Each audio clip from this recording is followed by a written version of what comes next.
Now to this story, the Richmond Hill trial is heading in a new direction. Today, the prosecution will end its case against Mark Ray Leonard. Call 6 investigator Rafael Sanchez is live in our newsroom with the details on what today will bring. Good afternoon, Rafael. Mark, good afternoon. This is the 19th day of the trial in South Bend, and today jurors will hear from the investigators from the insurance company State Farm. They will detail how they reviewed Monserrate Shirley's claim.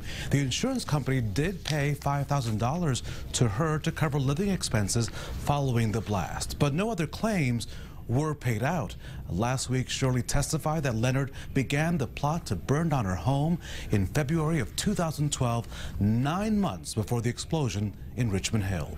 Shirley said that Mark told her it was going to be a small garage fire, but we know that in the end, 2 people were killed and there was $4 million in damage.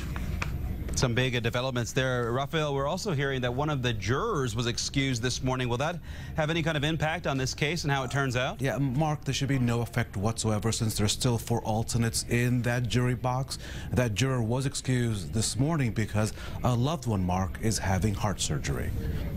And Rafael, I think a big question here is, are we expecting to hear from Mark Leonard at all? Will he testify tomorrow? And that definitely, Mark, is the big question this midday. That, though, at this point is not likely. If he does, as you can imagine, it will be shocking.